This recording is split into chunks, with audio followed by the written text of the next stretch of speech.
мотивация, которая может вам еще помочь. Помышление, которое может вам помочь нормально людьми, принять людей как товары. Поймите, люди – это самые дорогие, ценные товары. Самое большое, что в этом мире. Это самое большое богатство – люди. И если они у тебя есть, ты богатый человек. Почему политики делают выборные кампании? Даже президенты страны делают выборные кампании, избирательные кампании.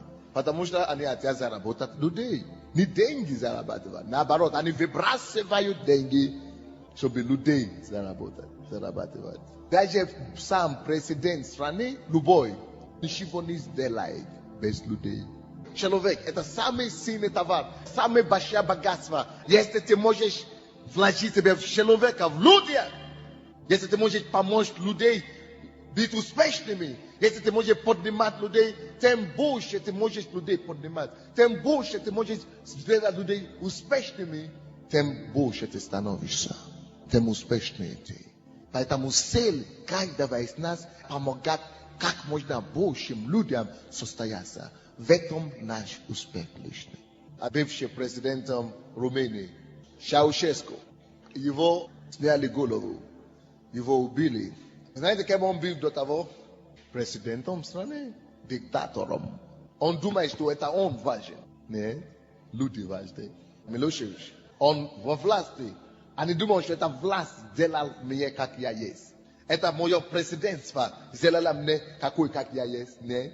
Знаете, то, что его сделал президентом? Не президентство, не должность его сделала большим президентом, главой державы. Нет.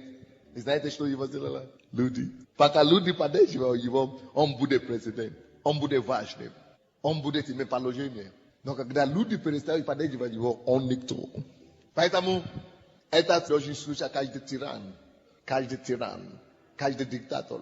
Потому что они думают, что то, что делают их большим, это они. А он не понимает, что он сам никто, если люди, которые стали за ним, не будут за ним стоять. Никто не имеет права гордиться. Никто. Потому что, когда начинаешь гордиться, это значит, что ты думаешь, что ты сам важный. На самом деле, ты не важный. Если теряешь твой товар, а твой товар это то, который стоят за тебя. Если ты имеешь компанию, фирму, где у тебя есть миллионы, и ты один остался, и все твои фирмы разойдутся, ты поймешь, что ты никто. Твоя фирма ликвидация станет. Банкротство. Самое большое, во что мы можем вложиться вместе с вами. Вы думаете, все люди сюда приезжают сюда, чтобы учиться. Вы знаете почему? Потому что они знают, что в церкви много людей, много богатств. На самом деле, пастор Сандей, эти вещи, которые он проповедует сейчас, не было людей. И к нему, догадываетесь, сколько приезжало. Поэтому, когда пасторы говорят, не количество надо и то, и другое. Почему нужно количество? Потому что когда у тебя их нет, ты никто. Но когда количество есть, и качества нет, ты знаете, что будет? Ты потеряешь количество очень быстро. Качество помогает держать количество. Поэтому это на твой риск, если ты будешь только количество поднимать, и не будешь качество поднимать. Они убегут следующему проповеднику, который появится на улице завтра. И ты тогда поймешь ценности качества, дорогой. Потому что они не знают, они бегут постоянно. Там, где нет качества, бегут постоянно. Ищут, испытывают, ты теряешь. Ты имел вчера, теперь уже ничего не имеешь. Количество. Так что и то, и другое важно. Еще один ключ тому, как вы можете быть успешными с людьми. Критерии, которые вы должны знать, чтобы быть успешным в работе с людьми. Кроме того, что вы должны прийти первые, вы всегда должны принимать и делать хорошие выводы, правильные выводы о людях. Во-вторых, это зависит от того, что вы знаете. А что вы знаете? Вы знаете, что это человек, образ Бога, подобие Бога. Это бриллиант. Хочу успокоить вас. Каждый из нас может быть успешными в работе с людьми. Как пастор, в бизнесе и так далее. Каждый из нас может быть успешными. Вы знаете как? Каждый человек. То, что мы с вами говорим, ко мне не идут люди. У меня церковь не растет, значит. Может быть, ты не делаешь достаточную инвестицию. Ты не делаешь достаточное вложение. Когда ты делаешь достаточное вложение, достаточный вклад, Дивиденды всегда будет. Потому что вклад, инвестиция всегда приносит дивиденды. Но какое сейчас поможет вам? То, что должно мы знать и делать, чтобы люди пришли к нам, это то, что вы должны знать, друзья. Каждый человек голоден. Это следующее то, что вы должны знать. Ключ, который поможет вам быть успешным в работе с людьми. Если вы будете смотреть на них и видите их правильно, если вы будете делать правильные выводы о них, то вы должны тоже знать внутри себя, делать выводы для себя. Именно в том, что каждый человек голоден за что-то. Каждый человек что-то жаждет. Каждый жаждет что-то. Каждый человек голоден за что-то. Каждый человек что-то нуждается. Каждый человек чему-то стремится. Вы должны это знать. Для себя это вы должны знать. Вы должны это отметить себе. Каждый человек к чему-то стремится. Каждый человек голоден за что-то. Каждый человек алчит что-то. Каждый. Душа каждого человека томится за что-то. Он хочет этого, не хочет. То бы он не был, его душа томится. Особенно если он без Христа. Чему томится каждый человек на земле? Во-первых, каждый человек жаждет, чтобы его признавали. Чтобы признавали его дар, его способность, его индивидуальность, его красоту, его фигуру, его талант, его призвание. Каждый жаждет признания. Во-вторых, каждый человек жаждет восприятия. Это правда. Каждый хочет, чтобы он был воспринятым в обществе, на работе, коллективе. Если вы будете создавать эти атмосферы, этим самым вкладывать себя в людей через восприятие, когда люди, допустим, каются, вы приходите к нему и вкладываете себя в них через ваше признание. Вы признаете, ну молодец, вы так сделали хорошее решение, что вы пришли. Вообще, вы попали, а? Почему вы знали, что вы в эту церковь надо прийти? Вы правильно сделали, вы пришли сюда. Признание. Во-вторых, восприятие. Посмотрите, в Библии написано. Каждый, кто во Христе Иисусе, то новая тварь. Вы мой брат.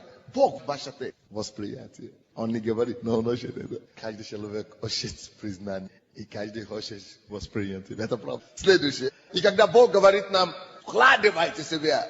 Некоторые из нас, мы поняли это развратно. Мы думаем, это значит проповедуй всем. Не всегда. Или брось свою профессию. Иди стать пастором. Когда он не призван быть пастором. Нет, где бы ты не был, ты можешь вкладывать себя в людей. Где бы ты не был, на любой работе. Кто-то говорит, я бы был лучшим верующим, я бы набрал группу, если бы я тоже работал все время для Бога, если бы я не работал, только бы ходил по церкви, по офису, как все, как пастор, поэтому я не успешен. Неправда. Вкладывайте себя там, где вы есть. Следующее, что человек жаждет, любой человек жаждет. Люди жаждут. Каждый голоден. Голоден за восприятие, голоден за признание. Еще каждый человек голоден за компаньонство, как бы дружба. Но не дружба, как таковое, а общение. Каждый человек жаждет общения. Не только общение, но компаньонство, оно лучше, чем общение. Это общение, которое составляет общение, дружба и покрытие. Вы не просто дружите, люди дружат по-разному, то есть, чтобы получить. Выступайте им как компаньон, вы добавляетесь к ним, в общем деле. Компаньон добавляет другому, он добавляет недостатки другому. То есть, общение, которое добавляет другому человеку. Каждый человек хочет принять. Каждый человек любит принимать. Приятно получать. Правильно? Поэтому Бог говорит, что блажение давать, нежели получить. Почему? Потому что получить всегда приятно. Все люди ищут такую дружбу, которая бы давала им что-то. Это правда. Общение, которое давало бы им что-то. Дало бы им знать. Они знают, что они что-то получат. Общение, приехали на это общение дает что-то. Если вы хотите вкладывать себя в людей, если вы хотите иметь результат в работе с людьми, ваше общение с людьми должно быть такое, которое дает им что-то, которое вкладывает другому что-то. Не просто, давай встретимся, привет, ты только что покаялся, давай, я твой наставник, значит, вот я. Ты пришел, чтобы сказать, что я босс твой, я твой босс, я твой преподаватель. Привет, я твой преподаватель, да? Очередной начальник никому уже не нужен. Останься от меня, вы сектанты все, говорят. Иногда мне смешно бывает. Наоборот. Мы должны думать, Иисус говорит, что кто хочет быть Божьим, пускай станет слугой.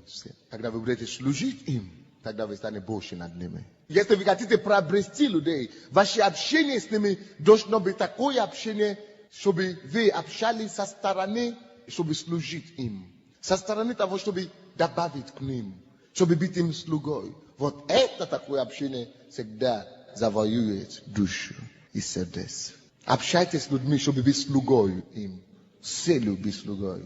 Следующее, что каждый человек жаждет любви. Убеждаюсь в этом каждый раз в моей пасторской практике, каждый день больше и больше. Если даже кто-то вас очень ненавидит, постарайтесь любить их по-настоящему. Любовь побеждает зло. Вот почему Иисус так сказал. Любовь сильнее зла. И зло нельзя победить злом. Знаете, чем можно его победить? Настоящее. Каждый жаждет этой любви. Признайте людей. Любите их. Кажите им добрые слова. Старайтесь донести до них, что они любимы. Следующее.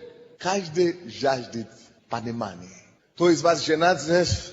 Я вам скажу, самые большие ситуации, конфликтные ситуации, которые у вас есть в ваших домах и в ваших семьях. Когда это бывает? Когда супруг не понимает. Это правда?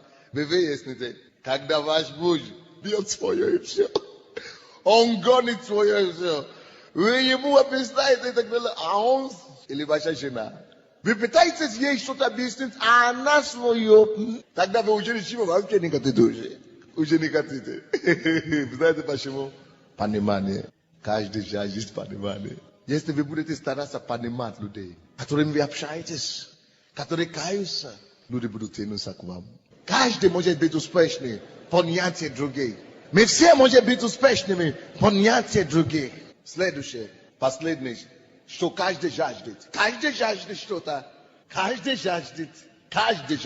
Всякий раз, даже когда я устал, и мне приходится убежать по-физически, по-настоящему, мне плохо от этого. Даже чем тех, от кого я убежал. Я научился быть человеком, который любит людей. Вы научите себя быть человеком, который любит людей, которым приятно. Некоторые люди, они не могут терпеть людей. Не могут выдержать людей. Ты еще подошел к нему, начальник, может быть, он твой, или он твой подчиненный. Ты ему говоришь, брат, можно? А он уже говорит, нет, хорошо, а что ты ответишь? Ты говоришь, ты только два предложения успел сказать, не могут. А это что это говорит человеку? Значит, он не принят. Его не понимают. Он не воспринят, он не любим. То есть, этим вы уже сказали ему, вы уже отвергли его десятки раз. Успокойтесь людьми. Люди – это самые вещи товары. Ничего ценнее их нет. Поэтому, если вы хотите спешить и отмахивать от людей, не только не с людьми. Научите весело. Научитесь терпеть людей. Научитесь вкладывать людей. Научитесь душою тянуть их к себе. Ты любима, ты любим, ты любимый, ты дорог. И это последнее, то, что я хочу сказать. Каждый человек жаждет и хочет знать, что он дорог или достоин. Он дорог. Не все равно, не равнодушен. Он дорог. Он кому-то важен. Он кому-то нужен. Полезным. Каждый хочет знать, что он полезный. Он хочет быть полезным. Каждый хочет быть полезным.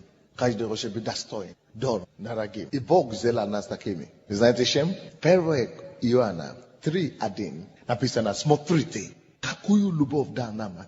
Чтобы нам называться. Это уже хорошо, принято. Но не только называется, но и быть детьми. Посмотри, 3 вещи здесь. Любовь, восприятие, понимание, достоинство, общение. Дети общаются с отцом. Все то, что я перечислил вам, все, что люди жаждут, задержано здесь. Это 1 Иоанна 3:1. Все там есть. Еще одно есть. Но вот все это есть то, что люди жаждут. Каждый человек голоден. Каждый человек голоден. Но это не самое главное. И то, что вы не знаете, в том, что каждый человек ищет того, кто восполнит его голод, кто накормит его этими 7 пунктами. Будешь ли ты тем человеком, который восполнит голодным, напоит голодным, накормит голодным и восполнит хашущим? Каждый человек голоден. За что-то из этих всех, которые я перечислял. И вы знаете, все абсолютно ищут, кто их напоит и накормит. Если ты будешь этим человеком, скажи Богу, войди в завет с Богом. Это не просто молитву. Я не хочу, чтобы вы просто все молились. Анте благоговение перед Богом И войдите в завет с ним, что я буду тем человеком. Сегодняшнего дня человек станет моей ценностью номер один. Человек станет центром моей жизни, моего внимания, моей заботы, моей жизни. Я хочу вкладывать в то, что ты вкладываешься. Я хочу вкладывать в себя ту инвестиции, которые ты вкладывал в себя. Я хочу вложить себе в то, во что ты вложил в себя. Я хочу быть ответом. Я хочу быть тем, который накормит, восполнит жажду людей. Восполнит жажду людей и накормит голодных. А каждый человек голоден за что-то, за любви, за общение, за восприятие, за понимание. Каждый человек голоден. Не живи эгоистическую жизнь. Не живи жизнь только для и ради себя. Поднимай людей. Тем больше людей ты поднимаешь, тем выше ты поднимаешься. Тем больше людей ты поднимаешь, помогаешь состояться, тем успешнее ты становишься.